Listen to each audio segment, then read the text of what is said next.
Salut à tous, un petit message rapide pour dire merci beaucoup à tous ceux qui se sont récemment abonnés à la chaîne et pour dire à ceux qui ne le sont pas encore de vous abonner si vous en avez envie et de ne pas hésiter à mettre dans les commentaires vos retours sur... Je sais que moi quand je suis au montage je vois tous les défauts etc. Donc mettez vos retours sur mon élocution, la façon peut-être de monter des vidéos etc. Moi je prends tout, je suis pas contre. Et merci à tous et bientôt 200, n'hésitez pas à vous abonner et à tout de suite pour la vidéo.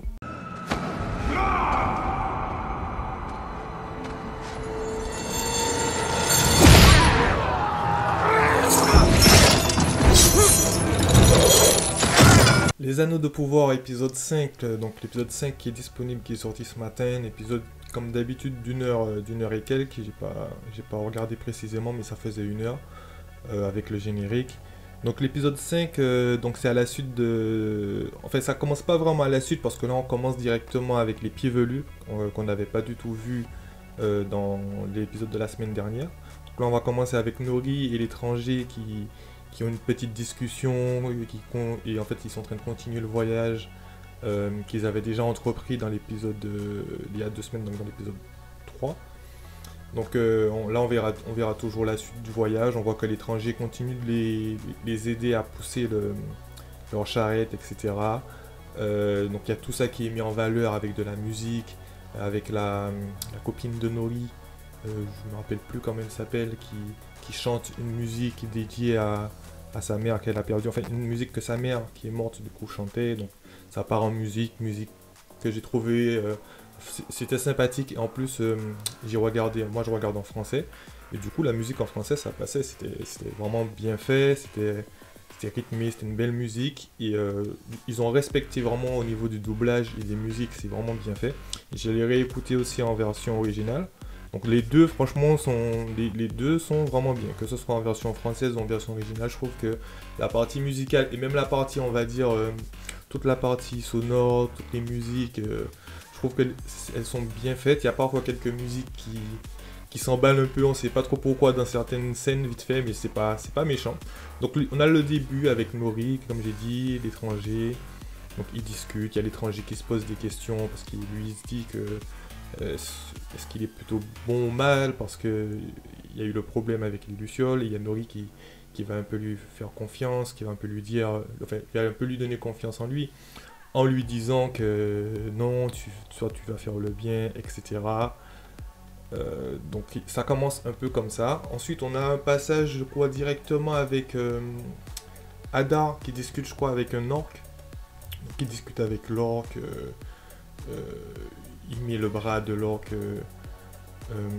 au soleil, donc on voit bien que les orques, eux, ils supportent mal, très mal la lumière du soleil. Donc il y a ça, donc on voit ensuite, donc la suite de l'épisode, ce sera avec Isildur. Alors il y a je crois qu'il y a Isildur qui va vouloir demander à son père pour rentrer dans la marine parce qu'il va pas comprendre pourquoi il n'a pas été reçu. Il va se faire recaler directement par son père, etc. Bon, c'était prévisible qu'Isildur allait chercher un moyen. On le voit par la suite de l'épisode qui finit par obtenir, quoi, qu'il allait chercher un moyen pour pouvoir participer. Alors déjà, on a vu dans l'épisode précédent que lui, il avait levé la main. Mais malheureusement, il n'a pas été retenu. Il s'est fait recaler par son père au début pour entrer dans la marine. Donc là, je fais un petit résumé rapide. Donc on a tout ça. On a Halbrand qu'on voit qui continue à faire de la forge. Galadriel qui va venir pour lui faire comprendre que c'est un roi, qu'elle a besoin de lui, parce que en fait Galadriel a besoin de la voix d'Halbrand puisse porter auprès de la reine.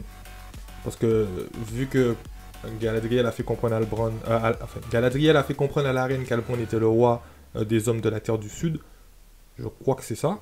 J'essaie vraiment de suivre et de bien... de plus en plus, je m'informe un peu sur l'univers, je commence à comprendre de plus en plus de choses. Donc moi, de ce que je comprends, on a Galadriel qui a besoin de la voix d'Halbrand, vu que Halbrand représente les hommes de la Terre du Sud. Et donc elle va essayer, au début, on voit dans l'épisode qu'elle essaie à plusieurs reprises de convaincre Halbrand pour que sa voix puisse porter auprès de la reine. J'ai pas parlé, je crois que c'est venu après. Il y a les... Oui, c'est venu après. Du coup, on voit les pieds velus qui se font attaquer par des loups, des espèces de gros loups, etc. Et là, on voit un peu plus l'étranger en action. Donc, on va le voir protéger les pieds velus. On va le voir également utiliser un peu de sa magie. Il va donner un grand coup vers le sol. Et on voit que ça va créer une espèce de mini-séisme pour écarter les loups. Il va utiliser l'eau pour se soigner. Et on voit que Nori va pas trop comprendre ce qui se passe et elle va finir par avoir un peu peur de lui. Donc on a toute cette partie-là au début qui va concerner un peu plus les pieds velus, un peu la recherche de Galadriel auprès d'Albrand pour le convaincre. Donc on a toute cette partie-là au début. Et après on va passer un peu sur toute la partie avec les elfes. Donc avec Elrond et tout, et Durin. Donc on a ce repas un peu entre Elrond, Gil-galad, Elrond, Gil-galad, Durin, etc. Donc ils vont manger ensemble sur cette table que Durin va faire croire que c'est une table comme une table assez précieuse pour les nains et qu'il va dire à Gil-galad que oui, que c'est la table c'est la pierre qu'ils utilisent pour les tombes chez eux, etc. Mais en fait c'était pas vrai du tout. C'est juste qu'il voulait la table pour sa femme. Bon, c'était assez drôle cette partie-là. Donc voilà, donc il y a cette partie où ils vont manger, ils vont discuter ensemble. Et là, on va apprendre un peu plus de choses sur un peu le roi Gil-galad, ce qu'il veut vraiment, pourquoi il avait envoyé Elrond. Et là, on comprend mieux les choses. En tout cas, moi personnellement, c'est un épisode un peu qui est là pour vraiment faire comprendre les choses, je pense. Donc du coup, on comprend que le roi a envoyé Elrond chez les nains pour voir un peu ce qu'ils y faisaient. C'est-à-dire qu'il a vu qu'il y avait une activité un peu pas normale qui se passait chez les nains, tout en sachant qu'ils avaient besoin donc du mithril. Donc en gros, les elfes ont besoin du mithril pour récupérer la lumière des Valar, car ils sont en train de... Sans ça, ils sont en train petit à petit de s'écarter de la lumière et ils vont vers la mortalité et donc ils vont mourir, quoi. Donc en fait, c'était un peu ça. Donc j'avais compris un peu dans l'épisode 3, je crois, ou 2, que justement le pacte que Durin va faire avec Elrond, où il va demander à Elrond de garder le secret, que ce serait très difficile pour Elrond de le garder. Mais Elrond, jusqu'à maintenant, il le garde, mais après on voit très bien que c'est une espèce de secret de polichinelle, que le roi il sait très bien ce qui s'y cache, et parce que déjà il y a, avec l'autre là, le forgeron, l'elfe forgeron, je pense qu'il était au courant, on voit qu'il était au courant, qu'il a vendu un peu la mèche, etc. Mais il faut que ça sorte de la voix d'Elrond, j'ai l'impression. Et donc, en fait, c'est ça l'histoire, c'est que du coup, ils ont besoin du métal du métal, je sais pas si c'est un métal, mais en tout cas, c'est cette ressource que les nains sont en train de récupérer dans leur terre, donc le mithril. Donc ils en ont besoin pour récupérer la lumière des Valar et pour pouvoir récupérer cette lumière qui font d'eux leur immortalité, si j'ai bien compris. Donc il y a tout ça, ils vont donc dans le dîner, le roi va essayer de poser des questions, il va demander à Durin, oui, mais qu'est-ce que vous creusez là-bas? Et c'est là que Durin va faire le twist avec la table, etc. Parce que lui ne veut pas dire en fait qu'il creuse là-bas. Finalement, Elrond va expliquer à Durin, il va lui révéler les choses, il va lui dire que ben écoute, je suis obligé de te dire la vérité, si on n'a pas ça, on va mourir, quoi, on va tous mourir. Durin qui va être content, il va être content en fait de se dire qu'il a au creux de sa main la destinée des elfes, et donc c'est marrant de se dire que ouais, ben, tout dépend d'un nain. Donc on sait que les elfes et les nains sont un peu désolé, ils sont un peu némésis, donc c'est ce qui est un peu drôle dans l'histoire. Donc lui il est content de ce de ce twist là. Donc ensuite ce qui va se passer, donc on va retourner sur Isildur, on aura donc Isildur qui va... Alors, en fait, il y a eu Galadriel qui a donné un petit cours aux amis d'Isildur et quelques soldats, etc. Et en fait, le meilleur, c'était lui qui allait devenir lieutenant. Et celui qui a réussi, il s'avère que c'est l'ami d'Isildur. Je crois qu'il s'appelle... je regarde dans mes notes... Valandil. Voilà, donc il y a Isildur. Il y a Isildur qui demande à Valandil, du coup, maintenant qu'il est devenu lieutenant, de trouver une solution pour qu'il puisse rentrer dans la marine, en sachant qu'Isildur lui avait déjà fait dans l'épisode d'avant. Donc lui, il s'y attendait très bien, il savait très bien que Isildur allait venir lui demander en s'excusant, etc.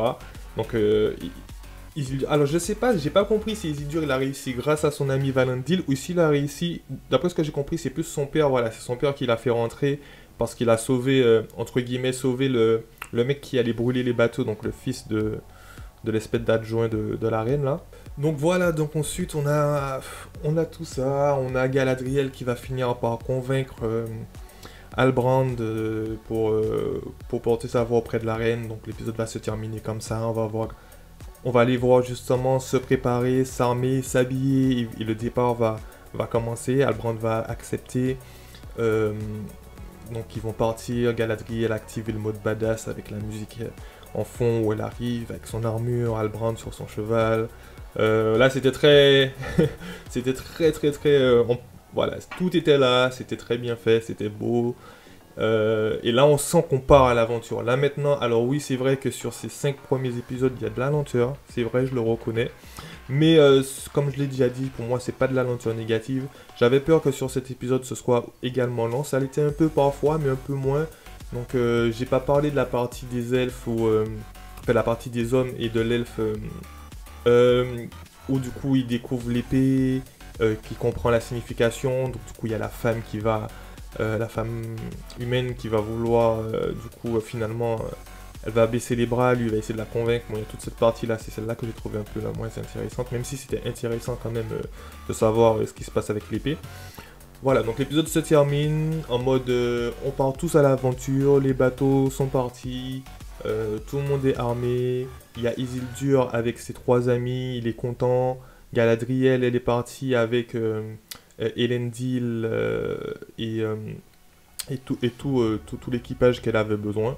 Donc là pour l'instant on sent qu'on part bien à l'aventure, on sent que là ils vont partir, ce sera le départ pour les terres du sud. Alors est-ce qu'on aura des épisodes qui vont se passer en mer, où ils auront quelques aventures sur le chemin, ou est-ce que dans l'autre épisode on sera directement sur le rivage des terres du sud.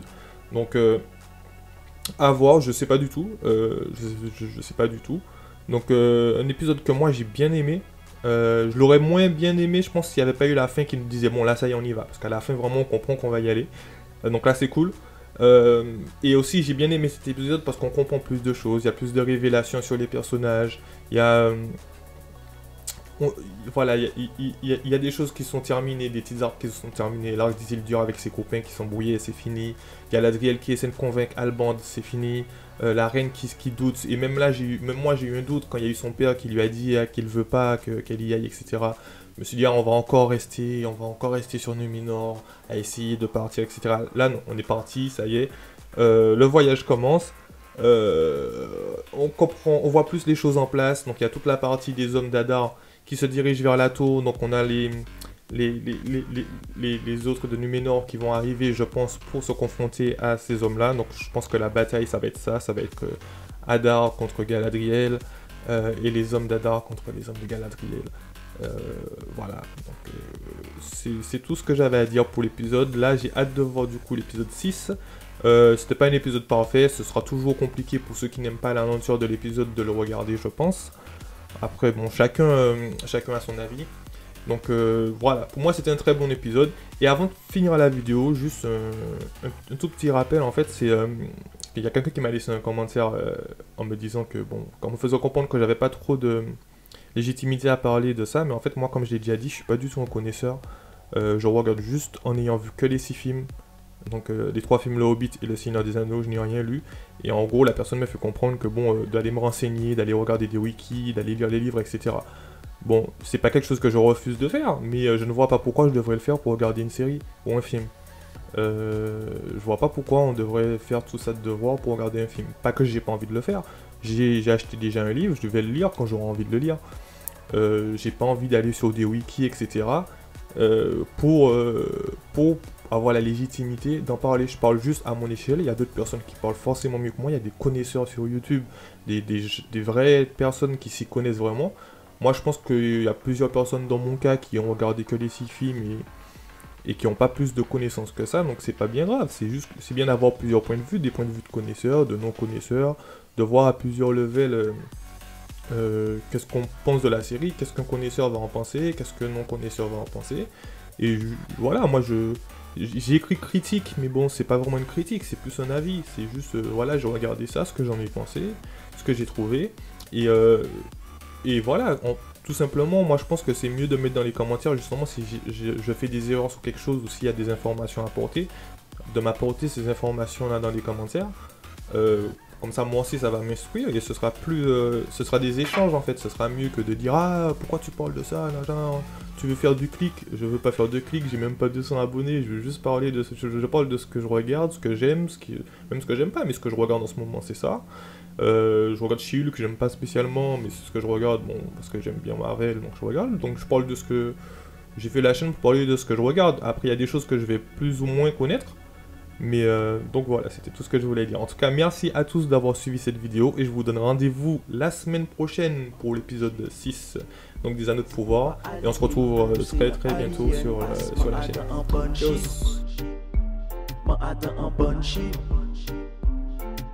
Ciao.